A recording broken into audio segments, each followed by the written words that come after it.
When people say, no, our problem is this, our problem is that, we say, no, our problem is that God created the world.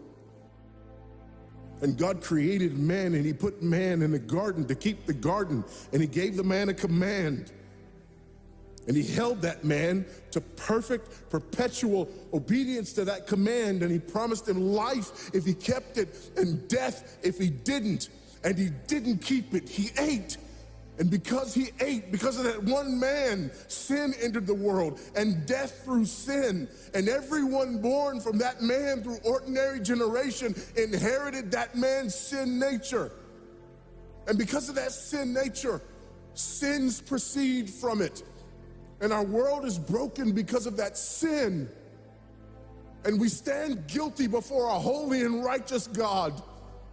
And we know that he's holy, and we know that he's righteous, and we crave justice.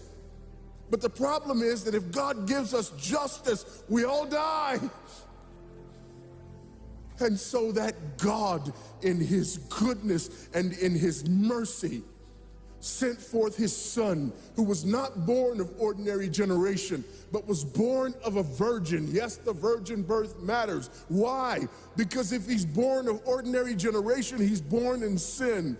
But because he's not born of ordinary generation, he's not born in sin. He's clean of sin. His record is clean. And he keeps his record clean. And he obeys God's law. And because he's fully God and fully man, he obeys the law of God on our behalf in his active obedience. And then in his passive obedience, God made him who knew no sin to be sin for us. All we like sheep had gone astray. Each of us had turned to his own way, but God laid upon him the iniquity of us all. And Christ died for sin once for all, the just for the unjust. And God imputes our sinfulness to him. And he nails our sinfulness to the tree. And Christ dies and raises again on the third day for our justification.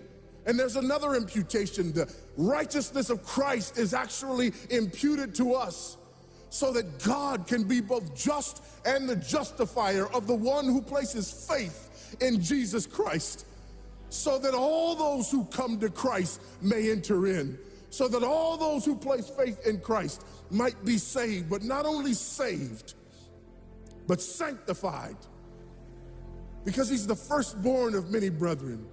We're justified and we're adopted into the family of God, and we're sanctified, and as his children we begin to bear the family resemblance, and we're further sanctified throughout this life by the very same gospel that saves us, until one day when it's all said and done, we're not just saved from the penalty of sin, we're not just saved from the power of sin, but one day we're glorified and saved from the very presence of sin.